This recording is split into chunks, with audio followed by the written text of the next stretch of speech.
반갑습니다. 자, 지난 시간에 저희가 이제 여기까지 했습니다. 어디까지 했냐면은 자, 여기서 이제 내생의 행복까지 어느 정도 저희가 이제 마무리된 겁니다. 이제 궁극의 행복이란 무엇인가 요거에 대해서 이제 넘어가는 거예요.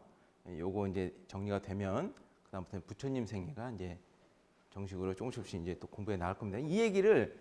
이 얘기가 계속 반복될 겁니다. 예. 요 얘기가 다 이제 반복된 거고, 이제 다른 공부하면서 또 요게 그 내용이었습니다. 또 내용이었습니다 하면은 입체적으로 이렇게 다 이렇게 만들어지는 겁니다. 자, 요거 궁극적인 행복에 대해서 이제 한번 이번 시간에 공부해 보도록 하겠습니다.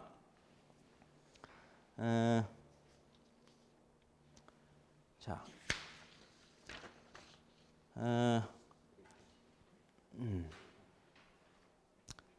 자, 요 질문을 제가 요거 궁극의 행복, 요 궁극의 행복을 궁극적인 행복을 공부하기 전에 제가 한번 질문 한번 드려볼게요.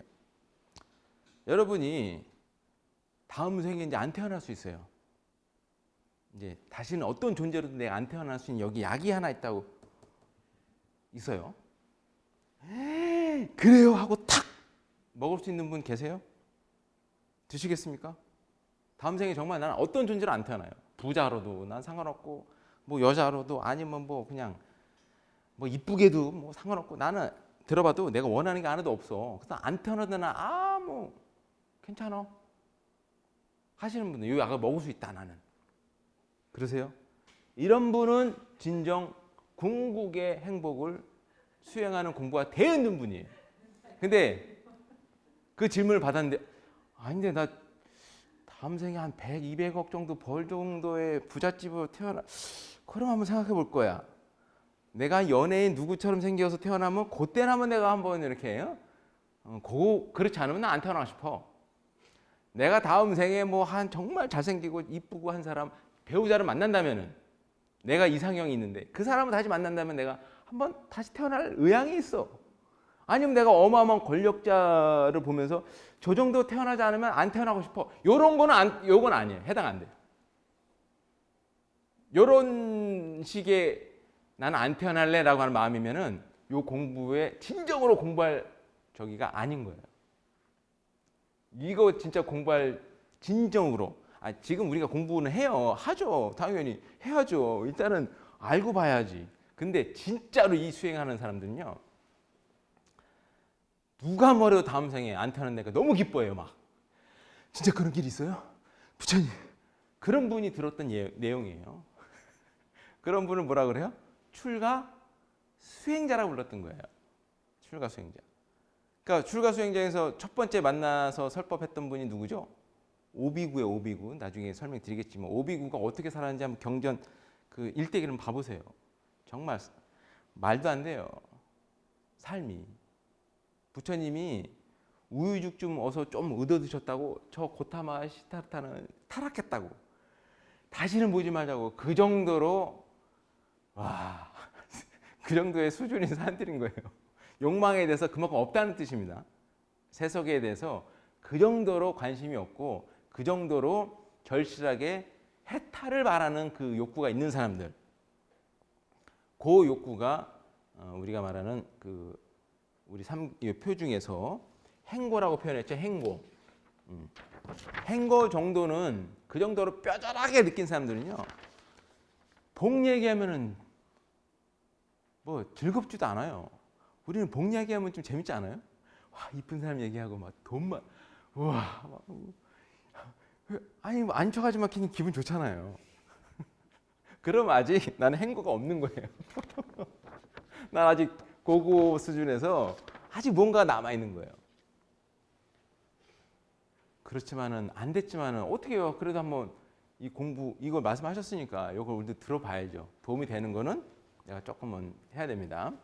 그래서 이제 궁극의 행복에 관한 내용을 이제 들어갈 건데, 그 전에 한번 볼까요? 여기 28쪽에 여기 불교 교리의 28쪽에 보면 법안 스님이 또 이렇게 설명 잘 해놓으신 게 있어요. 그거를 또 참조해서 읽으시고요. 여기 보면 이제 사실은 불교라고 하는 것도 종교라고 우리 부르잖아요. 종교. 요거 용어를 우리가 좀 잘 알아야 돼서 제가 요거부터 언급할게요.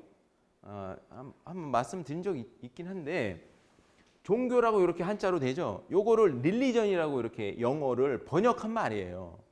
근데 이거를 사실은 이 종교라고 한 단어가 처음에 어디서 나왔냐면 불경에서 나온 말이래요. 불경. 부처님 경전에서 이 한자 종교라는 단어가 있었던 거예요. 요 단어는 어떤 의미로 쓰였냐면은 산스크리트로 요 의미예요. 시단타 대사나라고 하는 단어가 있는데 요거를 중국어로 번역해가지고 능가경에 처음으로 번역했다네요. 그걸 종교라고 번역했는데 그 뜻이 뭐냐면 훌륭한 가르침, 근본이 되는 가르침이라는 의미로 쓰인 거예요. 그 훌륭한 가르침이 누구의 가르침이에요? 불경에 써져 있으니까 당연히 부처님 말씀인 거예요. 또 근본이 되는 가르침, 부처님의 말씀은 근본이다. 그런 의미로 종교라는 단어를 썼었는데 자 여기 봐요. 19세기 일본 학자가 종교라고 요 릴리전이라는 단어가 나왔는데 요거로 그냥 번역해 버린 거예요. 예. 요 당시에 서양의 왜 세력들이 일본한테 이제 개항을 해라 해가지고 이제 뭐 서약을 같은 거 계약서를 썼는데 그럼 여러 가지 막 계약 내용이 많이 있을 거 아니에요? 근데 릴리전 단어를 딱 어서 만난 거예요. 이게 무슨 뜻이냐? 이제 물어보니까 이제 우리는 릴리전이라는 건 없었잖아요. 그냥 그런 거 그러면 불교의 용어를 기획해서 번역을 했다는 거예요. 그래서 이 종교를 이 단어로 이렇게 번역한 건데 원래 요 릴리전이라는 어원은 요 재결합이라고 하는 릴리지오라고 하는 것에서 유래됐대요. 그러면 뭐냐면은 리가 다시라는 뜻이고 리전이라는 게 결합이라는 뜻이래요. 그러니까 다시 결합이라는 의미예요. 그 무슨 얘기냐면은 기독교에서는 어때요? 이브하고 누구죠? 아담과 이브가 하나님 안에서 굉장히 행복하게 살았잖아요. 근데 그 먹지 말라는 거 먹어가지고 쫓겨났잖아요. 그럼 분리된 거예요. 다시 재결합해야 돼. 어떻게 하면 재결합이면 회개하면 재결합된다는 의미로 그 기독교 의미하고 맞는다 그래서 차용했다는 거예요. 회개가 불교에 말하는 참여하고 비슷한 어떤 행위죠. 회개하라, 참여하라. 그러니까 거기도 첫 번째 수행이 참여 수행이에요. 따지고 보면 본질은 좀 그런 의미와 비슷하죠.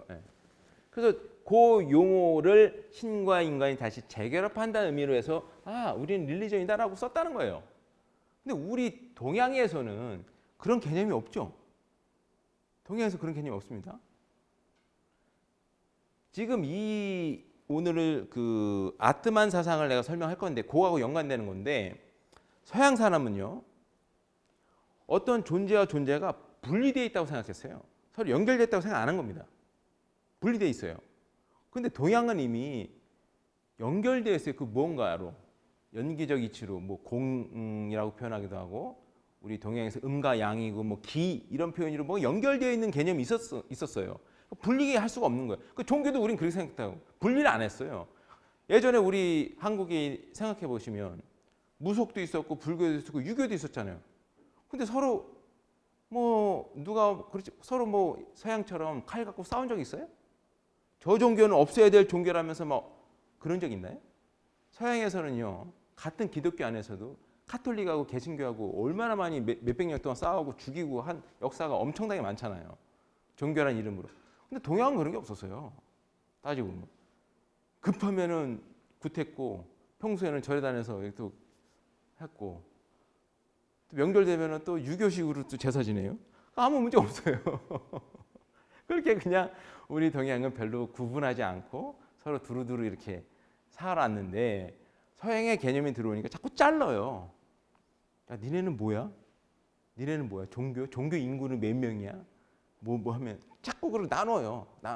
그 사람들은 나눠서 하는 그 습관이 있으니까 그렇게 된 건데 어쨌든 종교라고 하는 것이 사실 불교는 종교지만 릴리전이라고 말하기는 어렵죠. 그렇잖아요. 불교는 그런 개념이 아니잖아요. 내 탐진치를 제거해서 부처님이 되는 개념인데 요 안에 사실 들어갈 수 없는 용어인데 지금은 이제 그냥 그렇게 써버린 거죠. 원래는. 그래서 종교라고 하는 것은 그냥 지금의 의미는 어떻게 정의되냐면 법안 스님 책의 11페이지에 있는 겁니다. 인간을 정화하고 이상적인 사회를 건설하며 현실의 고통을 해소하고 죽음의 공포로부터 벗어나 영원한 행복을 추구하는 공통적인 목적이 있다. 이게 되는 거예요.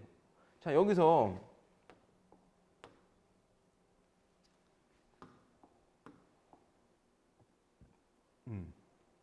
자, 현실적인 고통을 해소한다는 거, 그죠? 요건 다 모든 종교가 다 갖고 있는 거죠. 현실적인 고통이 아까 복수행이죠. 결국은 복이에요. 내 오영락을 어떻게든 더 많이 갖고 하는 그런 노력 모든 종교에 다 있어요. 그거 아무 문제 없는 행위죠. 그다음에 결국은 이거죠. 죽음의 공포에서 벗어나려고 하는 거. 사실 죽음 때문에 종교가 나왔다고 해도 과언이 아니라고 그래요. 이게 죽음이라는 공포가 가장 크잖아요. 사람이 갖고 있는 공포 중에서, 고통 중에서. 무섭잖아요. 그러니까 이거를 어떻게 해결하냐에 따라서 종교의 형태가 나눠진 거예요. 이 죽음이라는 해석을 하기 위해서 뭐 신에 의해서 삶과 죽음이 있다. 이게 이제 그 내용이거든요. 자, 보세요. 그러면 자,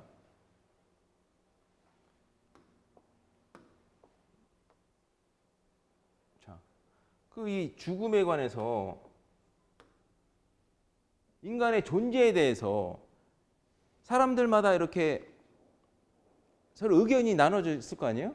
의견이 나눠지니까 그게 하나 이제 종교가 되는 거예요.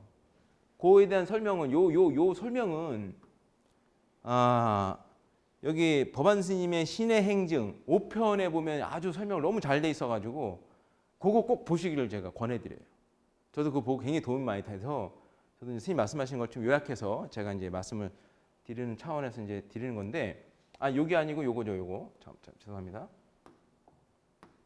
자, 요거 여기 시인이 운명을 주관한다. 태어나 생년월일 결정한다. 전생업에 의해서 결정된 숙명론. 요 내용이 법안 스님의 신의 행증 그 5편에 보면은 요 설명 굉장히 잘 되어 있어요. 그 유튜브 가면 그냥 다 볼 수 있는 겁니다. 자, 부처님, 그러니까 인도 당시에 어떤 이제 종교가 있었습니다. 부처님 이미 깨닫기 전에는 바라문이라는 종교가 있었어요. 이 바라문. 바라문이라는 종교는 어떤 신이 창조해가지고 인간이 다 만들었다는 거예요. 모든 신이 다 창조한 그 신 이름이 무슨 신이냐면 그게 브라만이에요. 브라만. 들어보셨어요? 예. 브라만이라는 신이 모든 걸 다 창조했다는 거예요. 인간도 창조했고. 그래서 그 브라만한테 잘 보이면은 우리가 영원의 행복을 얻을 수 있다는 거예요. 죽음으로부터도 우리가 공포를 벗어날 수 있다는 거예요. 죽음은요, 요 브라만한테 희생제라고 해가지고 재물을 많이 바치고 희생제 양, 동물 많이 죽여가지고 바치고 그러면 이 종교의 그 종교자가 그 사람도 또 브라만이라고 사제라고 그러죠. 사제. 계급이 있잖아요. 계급을 인도에서는 4개의 단계로 나누는데 그 종교를 담당하는 그 브라만이 요런 신의한테 우리가 잘 보이면은 여기서 벗어날 수 있다고 하는 종교가 있었던 거예요, 이미. 그래서 요거는 어느 의미에서는 타락적인 의미의 이제 종교가 되는 거죠. 다른 존재에 의해서 행복을 찾는다. 이제 이런 의미가 되는 거예요. 근데 이게 아닌 것 같아. 좀 그런 생각을 했던 사람들이 나왔어요.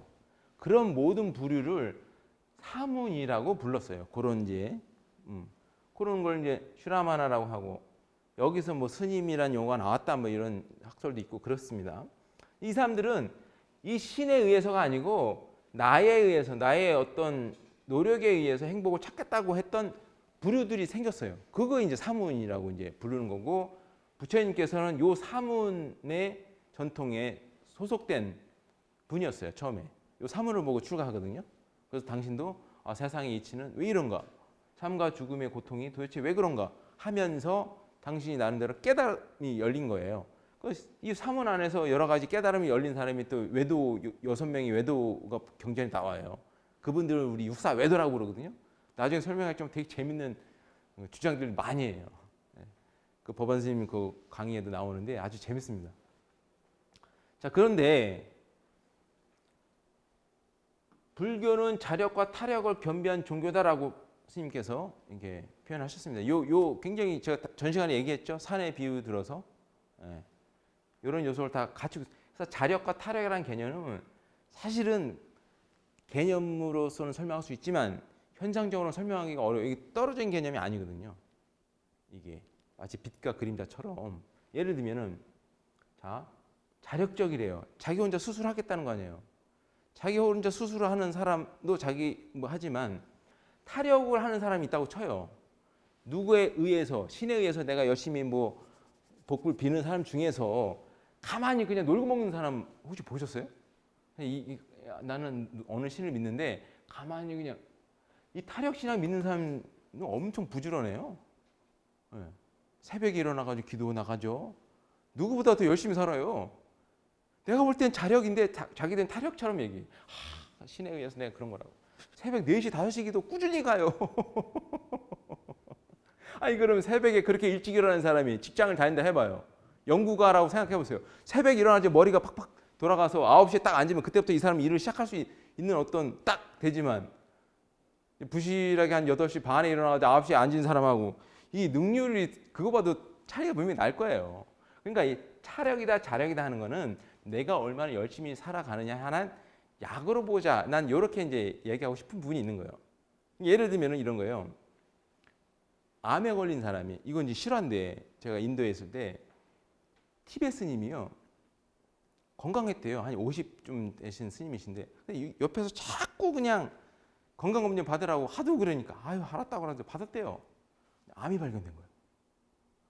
몰랐으면 그냥 사셨을 텐데 근데 암이 발견됐다고 말한 거야 또. 일주일 만에 돌아가셔버린 거예요. 근데 이 얘기가 거짓말 같지만 예전에 제가 다큐를 봤어요. 암에 관한 다큐를 봤는데 그 암센터에 가장 높으신 분이 하는 말이 자기가 어떤 범죄자나 어떤 사체를 이렇게 자기가 이렇게 갈라서 뭐 이렇게 하신대요. 어떤 현상으로 죽었나 뭐 이런 거 하기도 갈라보면 암이 그득해서 그런 분도 많이 발견했대. 근데 그분은 몰랐는데 그 오래 살았다는 거예요. 그러니까 암이라는 게 참 특이하다고 하면서 그런 말씀했는데 그분 몰랐다면 오래 살 수도 있었잖아요. 그러니까 제가 뭘 말하고 싶으냐면은 어떤 사람은 암에 걸려가지고 의사 선생님을 딱 만났을 때 쉬쉬하면서 이거 별거 아니에요. 나만 믿으세요. 네, 저는 의사 선생님만 믿어요. 이 사람이 약간 타력 같은 느낌의 사람이잖아요. 믿음이 아주 강한 사람이잖아요. 믿음이. 예. 그냥 의사 선생님을 잘 믿어. 그러면 내가 시킨 대로 하면 별거 아니에요. 그러면 이제 암을 치료하기 위해서 어떤 거를 모르지만 그냥 시킨 대로 하는 거예요. 별거 아니라니까. 그렇게 해서 날 수도 있잖아요. 또 어떤 사람은 이건 실제로 싫어합니다. 제가 아는 스님은 자기 암이 걸리면 절대 숨기지 말고 다 알려달라는 거예요. 왜 내 인생이고 내가 준비해야 될 게 있는데 그러면 어떻게 왜 이 병이 생겼고 뭐 어떻게 하면 되고 그런 거를 나한테 얘기하면 내 나름대로 내가 준비하고 공부하고 해가지고 나는 의사 시킨 대로 할 텐데 왜 굳이 시시하느냐 싫다는 거예요. 그 이분은 약간 뭔가 자력적인 느낌이시고 뭔가 이성적인 거예요. 그죠? 우리가 그렇게 얘기를 할 수 있잖아요. 그러면 이성이 훌륭한 거예요? 믿음이 훌륭한 거예요? 저는 낳는 사람이 훌륭하다고 보는 거예요. 암이 나는 사람이 훌륭한 거죠. 네. 자, 그럼 이 둘 중에 뭐가 쉬워요? 난 그렇게 말하기 어려워요. 믿기도 어려워요. 우리가 사실 믿는다고 하지만 의심하잖아요? 진짜 우리가 믿습니까? 부처님 말씀을? 우리가 진짜 그 하나님을 믿습니까? 그럼 우리 이렇게 안 살아요. 우리 윤회 진짜 믿어요? 그럼 이렇게 못 살아요. 믿는데 뭔가 자꾸 여기에 의심이 들어가. 이거 이성이잖아요. 그래서요, 그 의심이 끊어져야지 첫 번째 단계 그 수행자로 들어가는 그게 나와요. 믿음과 그 의심. 그게 딱 갖춰져야 되는데 어려워요. 그럼 이성은 자기가 얼마나 똑똑해가지고 자기가 얼마나 연구해가지고 그거를 또 이성적으로 그걸 받아들여가지고 하기가 쉽습니까? 그럼 당장 아프고 죽을 것 같으면 안 그러겠습니까? 아무리 이성적인 사람들이요 죽음 앞에서는 또 매달리잖아요. 저 사람이 이성적인데 왜 저렇게 비합리적으로 행동하지? 그 믿음에 관한 문제잖아요. 그러니까 요거는 저는 그냥 둘 다 우리가 갖고 있는 어떤 성품으로서 잘 활용해서 우리가 고통에서 벗어나면 된다. 탐진치를 그래서 자력과 타력이라는 게 불교에서는 다 요용할 수 있어서 이런 측면이 다 있다라고 스님께서 설명하지 않았나 싶어요. 그렇습니다. 자, 이렇게 이해했고,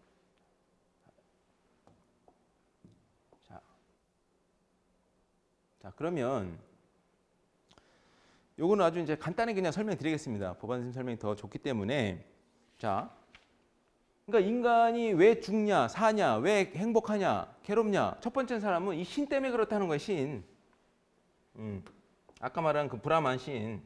인도에서 이런 브라만이 모든 걸 다 관장한다는 거예요. 삶과 죽음을. 그러니까 신한테만 잘 보면 되지. 그럼 우리가 행복해진다는 거예요. 또 어떤 사람은 무슨 그런 게 어디 있어. 그냥 사주팔자지, 우연이지. 뭐 그런 게 어딨어. 그냥 재수 없으면 저긴 거 그냥 팔자려니 하고 살아. 보반스님 말씀으로는 요게 도움이 되는 부분이 있대요. 이렇게 그냥 사람 포기하게 만들어가지고 포기를 아주 잘하게 해주는 그런 요소는 있대요. 그다음에 또 전생업 무조건 그냥 전생에 아까 말한 그 전생업 이게 좀 숙명론적으로 설명하고 운명론적으로 설명하기 때문에 그것이 굉장히 안 맞는 것 같고 그렇습니다. 이게 그래서 이 업이라고 하는 이 용어가 사실은 인도에 원래 있었단 말이에요. 까르마 모든 종교에서 다 얘기해요. 없는 게 아닙니다. 윤회요 모든 종교에서 다 얘기해요. 근데 부처님이 깨닫고 보니까 부처님이 깨달아서 설명한 업의 성질이 있고 윤회에 대한 어떤 법칙을 부처님이 발견하신 거죠. 어떤 법칙에 의해서 세상이 돌아가느냐? 그 법칙이 우리가 오늘 배워야 될 연기법인 거예요. 연기법. 연기법. 이거는 모든 존재의 법칙이에요. 우리가 어떻게 존재하느냐? 우주의 법칙이 있을 거 아니에요. 존재하는 법칙. 근데 여기서는 신의 법칙에 의해서 돌아간다는 거예요. 신이 이렇게 법칙을 만들어 가지고 됐다는 거예요. 아 그런 거 없이 그냥 몰라. 그냥 우연적으로 돌아가는 거예요. 그런 게 어디 있어. 이거는 뭐 그냥 정해져 있다는 거예요. 그냥 여기 세상은 그냥 딱 정해져 있어 가지고 그렇게 돌아가. 변할 수 없어. 이렇게 얘기하는 건데 부처님 볼 때는 그게 아닌 거예요. 인연법인데 요거는 한마디로 인과 연이에요. 인과 연이 만나서 끊임없이 어떤 상호작용에 의해서 계속 변화하고 있다는 거예요. 인은 어떤 면에서 직접적인 원인이고요. 요거는 간접적인 원인이고 간접 요거는 어떤 면에서 인이니까 나에 해당하는 측면이고요. 요거는 바깥 너에 해당하는 측면이 계속 상호작용으로 세상이 만들어진다는 거예요. 인과 연. 나 안에는 아까 탐진치가 있죠? 그거에 의해서 계속 상호작용하면서 계속 변화하고 돌아간다. 이게 이제 연기적인 이치의 이제 표현이거든요. 자, 그래서 우리가 이제 궁극적인 행복을 위해선 존재에 대해서 의심이 있으면 안 돼요. 그게 치심에 해당하는 거거든요. 우리가 탐진치가 있잖아요.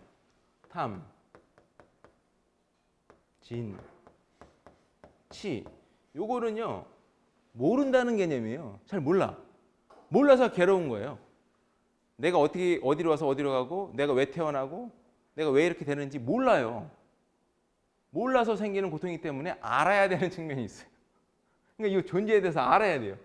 그러니까 이때부터 좀 공부하기가 참 힘든 거예요.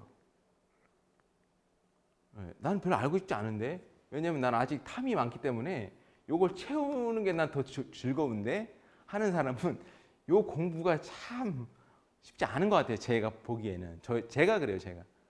저는 별로 안 궁금해요. 그냥 이성적으로는 그냥 이런 거구나. 그래서 누구한테 얘기해주고 하는 건 되게 재밌어 하는데 이 존재를 알고 싶어 하는 거는 정말 이 욕계, 삼계에서 벗어나고 싶은 진짜 그 뭔가의 마음이 진짜 있어야 되거든요.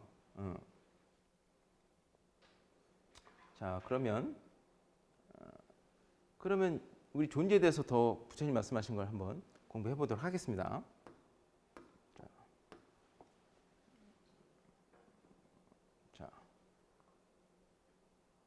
자, 여기까지 할까요? 자,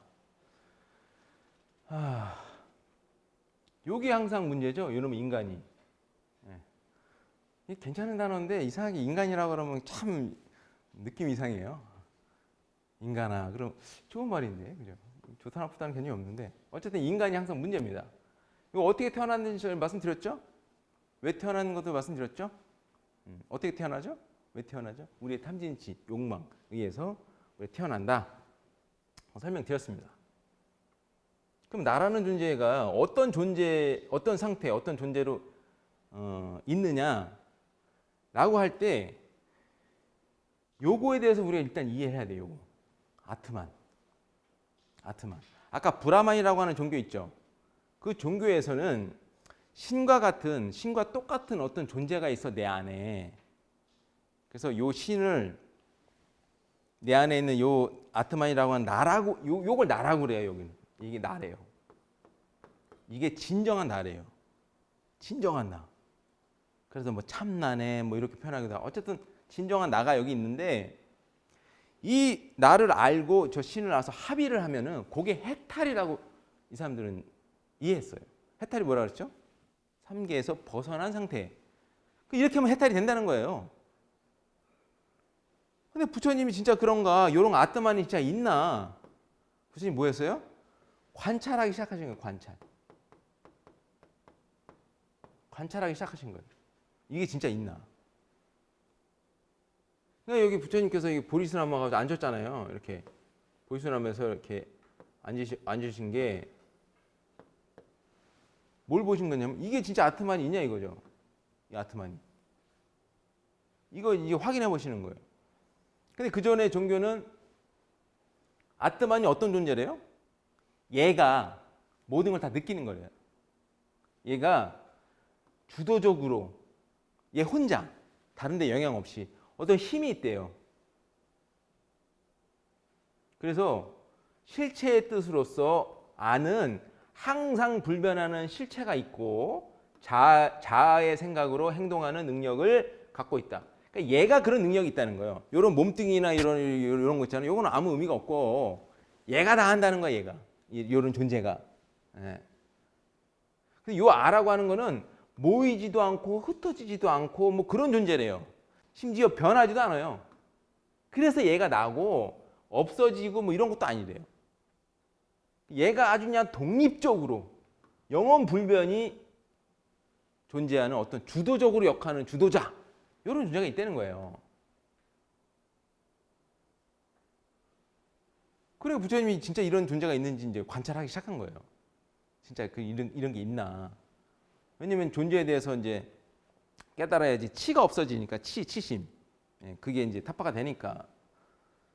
그래서 사실은 요 아트만이라고 하는 개념을 우리가 좀 이해를 해야 부처님의 무아가 이해가 돼요. 요거의 반대가 여기 좀 좀 더 보이게 이렇게.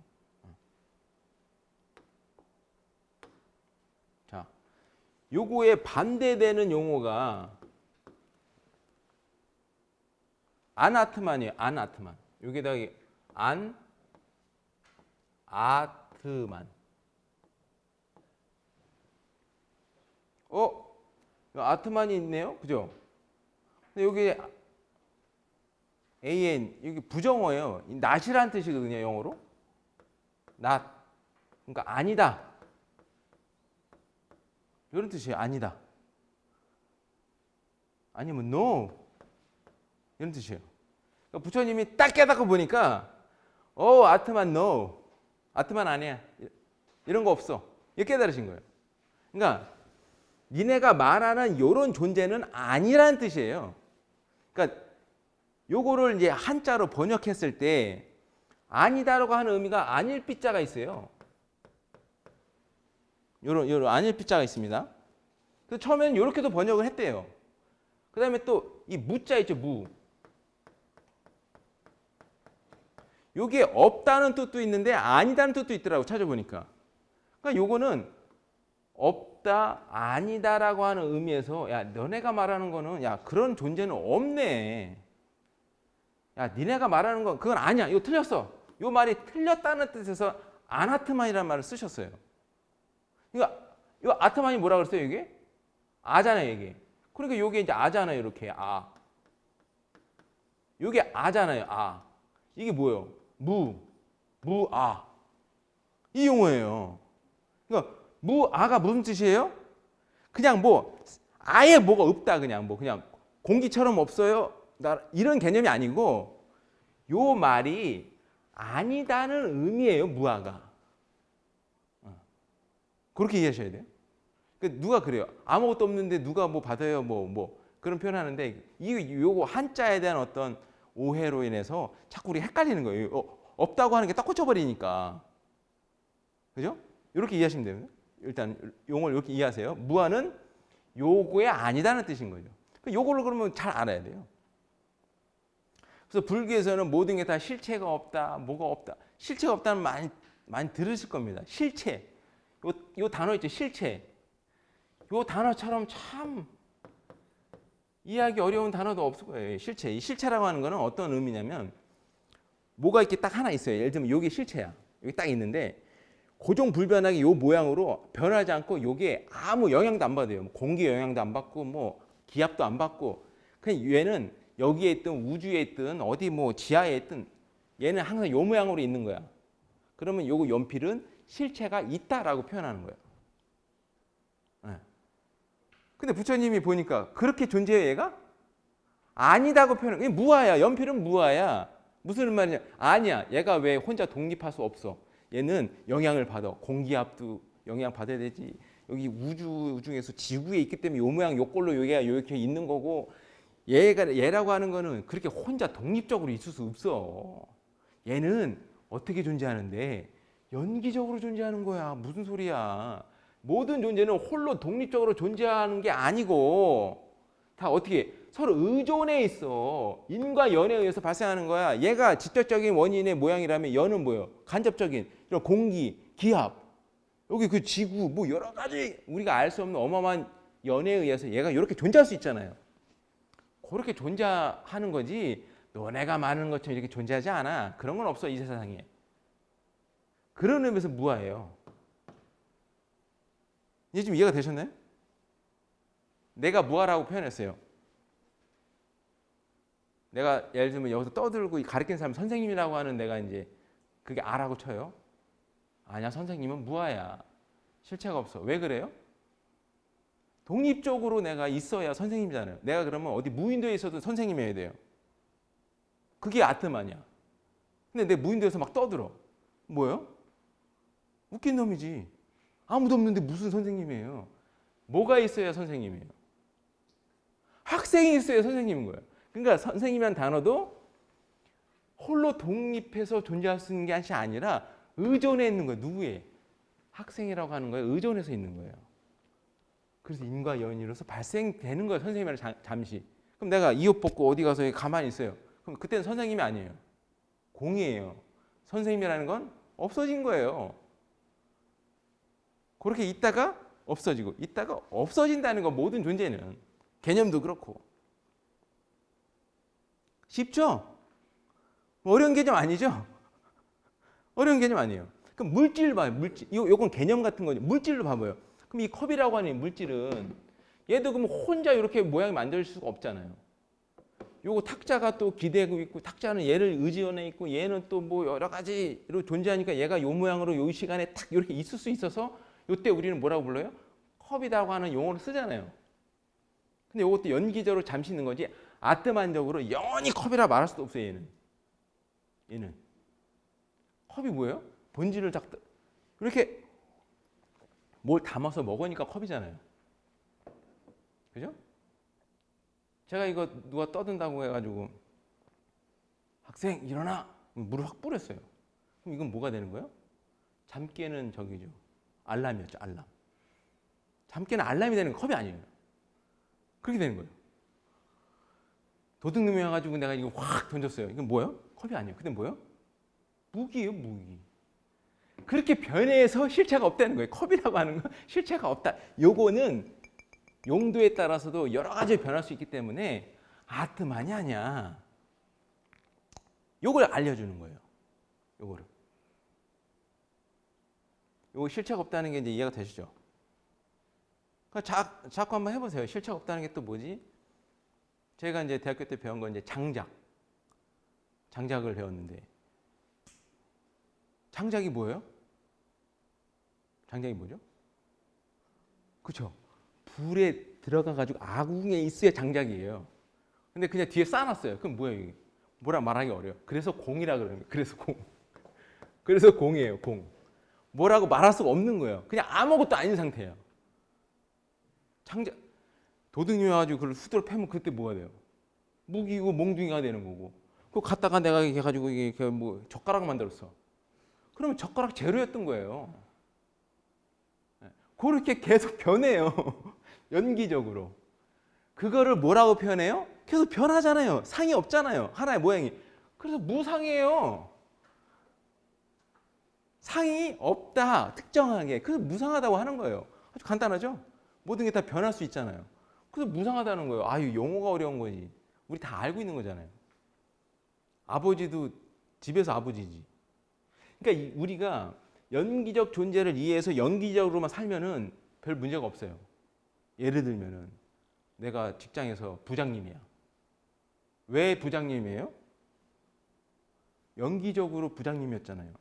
회사에 있었고 직원이 있으니까 부장님이었잖아요. 근데 우리는 아뜨만적으로 행동하잖아요. 집에 어디 뭐해 나는? 부장이야. 부인한테도 야, 자식한테도 야, 갖고 와. 부장처럼 행동하네. 야, 이씨, 네가 아뜨만이냐? 다 깨주잖아요, 부처님이. 연기적으로 행동해. 아, 맞아, 나 아버지였지. 그럼 아버지한테 자식한테 이렇게 해줘야 되고, 또 부인 앞에서는 남편이잖아요. 그러면 남편이 해야 될 역할을 해야죠. 네. 그렇게 연기적으로 변해야 되는데 안 변해. 그래서 우리가 고통을 느끼는 것 같아요. 그래서 저 얘기 들었죠? 전 시간에. 남편과 아내라고 하는 개념을 아뜨만적으로 갖고 있으면은 그거로 인해서 우리가 화가 나고 괴로운 부분이 있잖아요. 근데 우리 연기적으로 막 바꿔버릴 수 있잖아요. 뭐 어떤 본질에 의해서. 아, 남편은 밖에서 돈 버는 사람이지. 난 안 버네? 그럼 난 뭐지? 집안에 있네? 이렇게 바꿀 수가 있어요. 이 연기적 사고라고 하는 건 그렇게 이해할 수 있지 않나 저는 이제 제안해 보는 겁니다. 그러면은 불교에서 무아를 무지하게 얘기해요. 무아다. 아주 그냥 그냥 너무 얘기하니까 뭐가 없대니까. 그럼 이걸 난 처음에 이런 얘기를 왜 자꾸 하나 이해가 안 됐어요. 연기를 도대체 왜 얘기하려는 거예요, 이거 자꾸. 이걸 왜 내가 이해를 해야 될까? 어쩌라고 그래서 뭐 연기인데 뭐 무한데 뭐 왜 자꾸 그걸 야단 맞는 것처럼 맨날 모른다고 이렇게 구박받지? 이것만 이해하려면 막 괴로웠어요. 근데 가만히 생각해 보니까 아까 말한 것처럼 아뜨만적으로 생각하면요. 여기서 부처님이 이기심이 나온다는 걸 발견했대요. 이기심 이게 하나의 우리가 갖고 있는 탐진치죠? 이기심이 탐진치잖아요. 그럼 이기심과 이기심이 만나면 뭐가 생겨요? 갈등이 생겨요. 갈등에 의해서 폭력이 생기고, 그렇죠? 폭력에 의해서 서로 죽이고 살리고 하는 문제가 시작은 여기서 생각하는 거예요. 이걸 본 거예요, 부처님이. 그러니까 왜 그럼 이기심이 생기냐 이거죠. 왜? 왜냐하면 아트마는 독립된 존재라고 그랬잖아요. 너하고는 아무 쌩짜박이 상관이 없는 존재야. 그러니까 네가 있든 없든 나는 나야. 그러니까 얘가 없으면 내가 이익이 본다고 생각하면 얘는 없어도 돼야 안 돼요? 없어도 된다는 생각이 드는 거예요. 이 치심이 일어나는 거예요. 그러니까 여기서 얘를 없애. 얘가 없애니까 너가 없어지면 뭐가 없어져요? 나도 없어지죠. 나라고 하는 너라는 개념은 같이 발생하는 건데. 옛날에 예전에 그 바다에 생태가 아주 그냥 어마어마하게 그 미역 생태가 이렇게 있는데 여기가 막 미역이 엄청나게 막 있고 뭐 여기가 생태가 엄청 좋아가지고 여기에 물고기가 막 어마어마하게 산 거예요. 막 굉장히 이거 실화예요, 실화. 제가 본 겁니다. 근데 어느 날 갔더니 이 생태가 싹 다 없어져 버린 거예요. 싹 다. 그 과학자가 왜 그런가 본 거예요. 원인은 어디에 있었다? 탐욕에 있었던 거예요. 탐욕. 어떤 탐욕이냐면은 사람들이 그거를 가죽으로 만들어서 파니까 수달을 잡아가지고 팔기 시작한 거예요. 수달이 그죠? 굉장히 고가로 뭐 이렇게 그러잖아요. 가죽 해가지고 뭐 이렇게 두르고. 그럼 뭐 때문에 그런 거예요? 인간의 탐욕 때문에 그런 거잖아요. 이 수달을 잡았더니 이 생태계가 싹 없어진 거예요. 이상하잖아요. 아, 수달하고 이거하고 뭔 상관이야? 아트만인데. 아트만이를 생각하면 이런 행동이 나오는 거예요. 근데 연구해봤더니 얘가 뭘 먹어요? 얘가 성게를 먹는 거예요. 성게를. 성게 있잖아요. 그거 이렇게 까면 맛있는 건데 있잖아요. 그거. 그 성게 비빔밥 맛있잖아요. 제주도에. 근데 이 성게가 여기서 사는데 얘가 수달이 와가지고 어느 정도 일정 정도 이렇게 잡아주니까 이 생태가 유지됐던 거예요. 근데 얘가 없어지니까 이 성게가 기하급수적으로 늘어나 버린 거예요.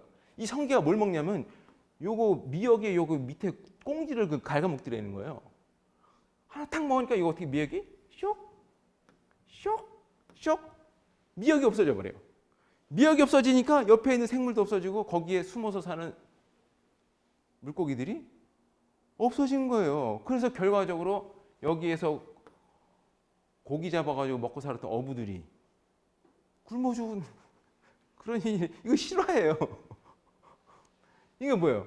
현상적으로 우리는 연기를 발견하면서 우리 인간이 이렇게 사실은 연기적 사고로 인해서 만들어진 도덕이랄까?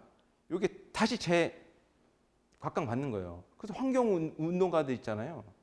불자들 엄청 많대요. 연기법이 이게 해답인 거야, 이게. 연기법이. 연기적 사고를 하지 않으면은 우리는 어떻게 돼요? 폭력이 생기고 이기심이 생기고 인간과 자연이 분리되어 있으니까 서로 싸우고 쟁탈 이런 개념으로만 행동을 하는 거예요. 그게 안에 아트만 같은 개념인 거예요. 요즘 현대 용어로는 아트만을 뭐라고 부를 수 있냐면 에고예요, 에고. 에고가 뭐예요? 에고죠. 고가 아주 많아서 에고예요. 에고가 커지면 고통이 커지는 거예요. 에고가 많다고 강하다 하는 사람 무슨 뜻이에요? 아트만적인 게 더 강하다는 거예요. 이 사람은요, 너와 나와 상관없이 자기 혼자 산 것처럼 생각하잖아요. 그런 사람 반드시 문제가 생겨요. 예. 그래서 이 연기적 사고와 연기적 존재, 부처님이 이 무아라고 하는 것이 인류의 마지막 희망이구나. 그거를 이제 현대 과학자들이 이제 알게 되는 거예요. 그래서 이런 깨달음이나 이런 거는 굉장히 어떻게 보면 되게 고차원적인 수준이어가지고 이거는 어떻게 보면 진짜 부처님이 발견한 부처님의 어떤 법이잖아요. 부처님이 만든 거 아니에요, 연기법을. 당신이 발견했다고 표현하세요. 이걸 발견해서 당신이 요 연기적 사고에 의해서 너는 보시를 해야 돼, 지게를 해야 돼, 그래야 되는 잘 살 수 있어. 우리는 서로 도와야 돼. 그 관점에서 부처님이 그런 말이 나오는 거예요. 그리고 이 무아가 증득됐다는 뜻이 뭐예요? 부처님이 무아가 증득돼 가지고요, 동체 대비에 자비심이 나왔다고 표현하거든요. 그런 표현 들어보셨어요? 그게 도대체 무슨 말이야? 아니 무아인데 왜 동체 대비가 왜 나와? 동체 대비라는 게 뭐예요? 나하고 너하고 몸이 똑같다는 뜻이에요. 거기서 자비심이 난다는 게 동체 대비에 자비심이라는 뜻이에요. 자, 나는 엄마하고 아버지하고 왜 이렇게 엄마들이 더 나를 이렇게 막 그냥 야단을 칠까? 저는 처음 이해가 안 됐어요. 인도에서 갔다 왔는데 엄마가 아버지하고 이제 처음 살아보는데 엄마가 나를 그렇게 구박하시는데 좀 이해가 안 됐어요. 알고 봤더니 엄마는 나한테 동체 대비에 자비심을 갖고 있었던 거예요. 왜냐면 엄마는 나를 뵌 적이 있잖아요. 그러니까 자식이 나였던 거야. 실제로 이 경험적으로. 그러니까 나왔어도 엄마는 나한테 행동하듯이 나를 그렇게 구박하는 거예요. 우리 나한테 그러잖아. 뭘 잘못, 야, 이 병신아, 아유. 이렇게 해놓고 얼마나 맛있는 거 먹여요, 우리한테. 맛집 가고 막, 그죠? 좋은 것을 막 보여주고 이러잖아요. 마찬가지로 자식인데, 야, 이놈 자식아! 그래 놓고 맛있는 거 있으면 저 싹 주잖아요. 아버지 안 주고. 동체 대비의 자비심은 그래서 엄마하고 보살님, 관세음보살님은 그렇게 등치시키는, 그러니까 동체 대비가 뭐냐면 아가 깨진 거야, 아가. 아트만이 깨졌기 때문에. 너와 내가 구분되는 어떠한 사고방식이 깨져버리니까 어떻게 돼요? 다 연결된 존재로서 부처님은 인식이 되는 거예요. 그런 상태가 된 거예요. 보살님들은 그런 존재인 거죠. 내가 없다는 뜻이 뭐예요? 그냥 아니 뭐 보살님이 없어 이런 뜻이 아니죠. 요게 없어졌다는 거예요. 요게 아트만이. 요게 없었다는 거예요. 요게 사라지니까 모든 게 다 연결된 개념이니까 이게 어떻게 해요? 보살님 개념에서는 누가 아프면 어떻게 돼요?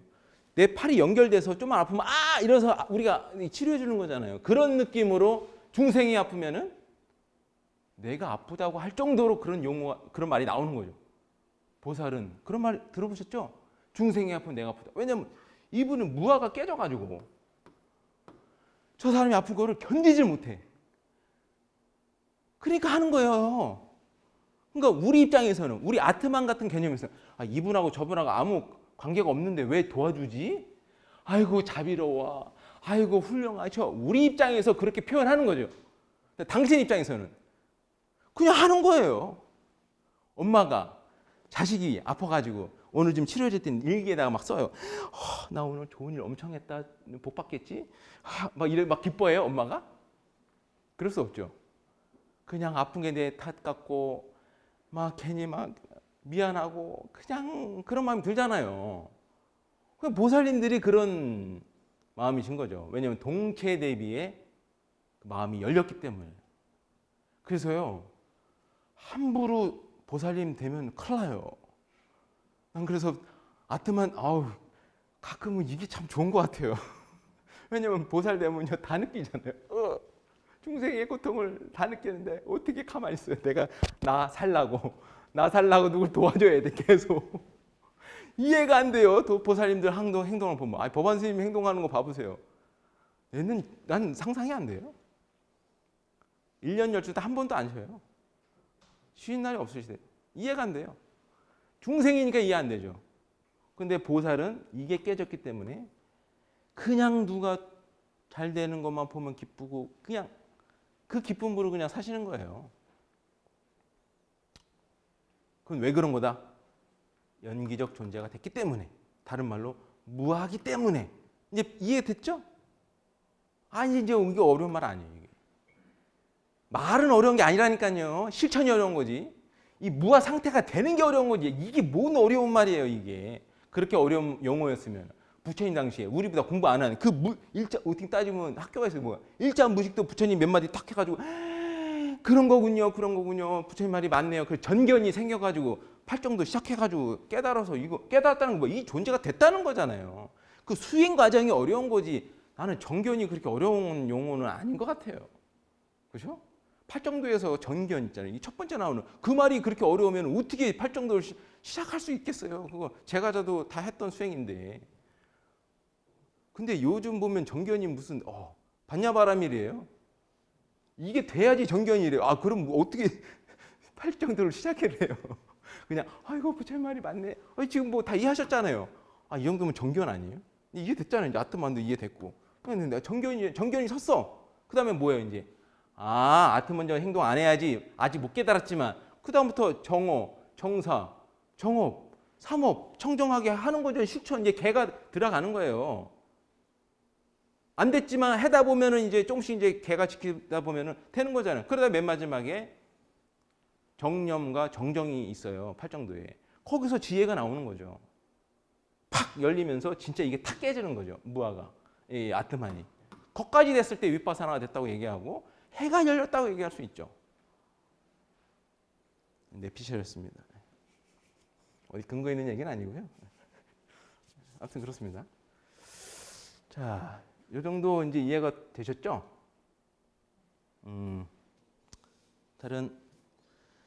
그래서 자 보세요. 그러면은 이제는 연기적 사고를 하고 무아를 공부하고 부처님의 가르침을 공부하면 뭐가 이제 좋은 거예요? 아까 이해됐죠? 그러면요, 내가 현대적인 거로 따져봤더니 저는 이제 무아가 되면요. 우월감과 열등감이 사라져요. 여기에 사람을 아주 환장하게 만드는 거거든요, 이게. 우월감. 우월감이 뭐예요? 저 사람들 내가 잘났다는 거잖아요. 자, 햇빛이 있으면 그림자가 있어요. 반드시 같이 발생합니다. 우월감이 있는 사람은 뭐가 있는 거예요? 열등감이 있는 거예요. 반드시. 열등감이 없는 사람은 우월감이 생길 수가 없어요. 저 사람 항상 잘난 척하는데 아니에요. 들어가 보세요. 저 사람은요, 우월감이 있잖아요. 나보다 더 잘난 사람 만나면 이 사람 뭘 느껴요? 열등감 느껴요. 그래서 서울대 간 사람 중에서 조사를 해봤더니 가장 우울증이 많대요. 우리 입장이 이해가 안 되잖아요. 왜? 내가 동네에서는 침 좀 뱉었거든요. 그래서 맨날 1등 했잖아요. 내가 제일 똑똑한 줄 알았어요. 우월감으로 살았는데 똑같은 놈 비스무리해서 모아놓으니까 내가 어떻게 돼요? 거기서도 또 1, 2등이 나눠지죠. 거기서 막 멘붕이 와가지고 우리 입장에서 이해가 안 되잖아요. 아니 무슨 서울대 야 그런 게 어딨어. 아니에요. 열등감, 우월감 가지고 사는 사람들은 반드시 이게 발생됩니다. 왜 이런 사람이 이런 생각이 들었을까요? 아트만적인 생각을 했기 때문에. 지 혼자 잘났대. 자 여기 있죠? 독립적으로 자기 혼자 잘났다고 하는 게 우월감이에요. 내가 서울대 간 게 내가 잘나서 공부했다고 생각하는 아트만적으로 생각한 거예요. 사고를. 말이 돼요? 지 혼자 갔나? 그럼 부모님이 타력적으로 도와줬잖아요. 그죠? 선생님이 도와줬잖아요. 내가 거기까지 가기 전에 얼마나 많은 타력적으로 내가 도움받았던 그런 관계를 아트만적으로 생각하니까 그게 안 보이는 거야. 자, 지가 1등 했대. 1등이야. 반에서 1등 했어, 맨날. 지 혼자 1등이에요? 누구 때문에 1등 한 거예요? 꼴찌 때문에 1등 한 거예요, 꼴찌. 꼴찌가 1등보다 공부 안 해줬잖아요. 얘 공부할 때 자주고, 자율학습하면 도망가주고, 그래가지고 내가 얘 때문에 얘가 1등 한지를 모르고 지 혼자 된 줄 알고 그렇게 아트만적으로 생각하니까 자기보다 더 잘난 놈 만들면 열등감이 생기는 거예요. 근데 만약에 얘가 연기적으로 생각하면 불자였어.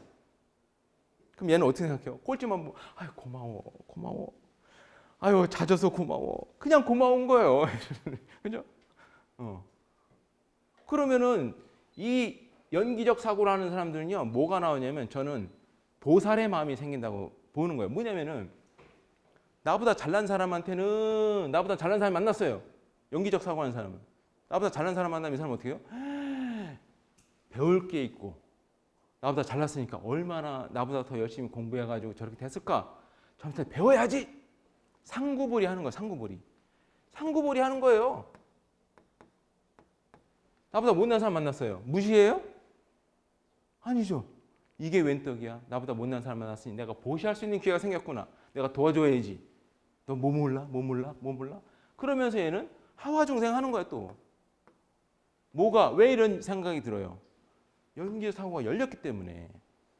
제가 최근에 실제로 이거 아주대학교 심리 그쪽 관련된 교수님이 한 얘기가 전국에서 공부 진짜 1% 똑똑한 애들만 모아가지고 왜 얘네들이 공부 잘하나 그걸 연구해봤대요. 도대체 왜 공부 잘하나. 근데 그 중에서도 범접할 수 없는 어떠한 영역에 그 똑똑한 애들이 있더래요. 이 영역이. 그 똑똑한 애들 중에서도 얘네들의 IQ를 봤더니요. 안 높더래요. 120 안 높더래요. 막 그렇게. 그럼 얘네는 도대체 왜 이렇게 똑똑하냐 이거죠. 연구해봤더니 얘네는요. 꼴찌가 와서 공부해서 물어보잖아요. 알려주고 있대요. 꼴찌가. 알려주는 거야. 보시를 하는 거야. 근데 이게 웃긴 게 이 아이들이 뭘 질문하면 상상할 수 없는 질문을 한대요. 네, 상상을. 예를 들면은 거기서 나온 예를 들면 뭐가 있죠? 예를 들면 2의 2제곱 있잖아요. 우리 나오잖아요. 3의 3제곱 이런 거 나오잖아요. 걔 질문이 이거래요. 꼴찌 질문이. 야, 근데 내가 옛날부터 갖고 있는 의문인데, 나 진짜 너무 궁금해. 그거 뭔데? 있잖아. 이거 왜 이렇게 조그매? 이게 질문이야. 야, 얘는 왜 이렇게 조그만 거야? 그래가지고 그 교수도 그 질문이 너무 참신해가지고 아주대학교 수학 교수님한테 그걸 물어봤대요. 교수님 제가 질문 때, 그래. 한번 해봐. 또 질문을 한다니까. 이거 왜 조그만 거 했더니 갑자기 얼굴이 확 써. 몰라. 내가 대학교 들어갈 때부터 조금 했더라. 화를 내시더래요. 근데 그 아이는 화내는 게 아니라 자기도 의문이 생겼대요. 이게 진짜 왜 조그맣지? 그래서 이거를 공부를 한 거예요. 그래서 이 아이가 진짜 찾았대요. 이게 별자리하고 상관이 있대요. 별자리. 그 당시에 무슨 저는 이제 지금 까먹었는데 그거 다시 들어야 되는데 어쨌든 그거를 찾아냈대요. 그러니까 그 아이는 그 찾아내는 과정에서 어마어마한 또 지식과 뭔가 깊이가 더 생겨버린 거예요. 그런 아이들이 범접할 수 있는 그 1% 안에서도 어마어마한 똑똑한 애들이라는 거예요. 와, 내가 그거 보고 이거 뭐야? 보시를 하면 똑똑해지네. 이게 뭐야? 보시를 하면 똑똑해지는 거예요. 아, 부처님이 가르치면 이거 어마어마한 거구나. 이 부처님 법대로 살면 이게 멍청하다는 소리는 안 듣겠는데, 돌아서면 갸우뚱해도 멍청하다는 소리 안 듣겠는데, 무식한 거지 멍청한 건 아니잖아요. 기억 못하는 게. 아무튼 이런 이치입니다. 요게 다 이 연기적 사고에서 모든 자비심과 이런 게 다 나온 거다. 무아가 깨져가지고 이렇게 된 거다. 요걸 이해하시면 됩니다. 자, 정리할게요. 자, 모든 자, 지금 궁극의 행복이라고 하는 거는 결국은 그럼 궁극의 행복이라고 하는 것은 결국은 끄트머리에서는 자, 아트만이라고 하는 이 존재, 요걸 완전히 깨부셨을 때 완전하게 궁극적으로 행복이 되는 거구나. 그래서 누굴 만나도 상관없는 거구나. 봄, 여름, 가을, 겨울을 만나도 괜찮은 거구나. 아트만적인 사고라니까 나는 봄이 좋아서 봄을 잡고 있는 거 집착해가지고 이거 안 변하길 원해서 봄이 지라니까 괴로운 거고. 근데 아트만적으로 깨졌어요, 내가. 그치, 봄이 오면 여름이 오고 여름이 오면 가을이 오고 이런 거지. 그런 거지. 그냥 다 받아들이게 되죠. 그 현상이 이제 문제 없는 상태가 되는 거죠. 그렇죠. 말은 이렇게 잘하죠. 말한다고 되는 거 아닙니다. 오해하지 마세요. 저는 스죠, 스. 쓰기 때문에 말은 이렇게 할 수 있지만 요게 깨지지 않는 이상 아까 에고 없어져야 돼. 이게 그러지 않는 순간 에고가 끝나는 그날까지 우리 같이 정진합시다. 예, 수고하셨습니다.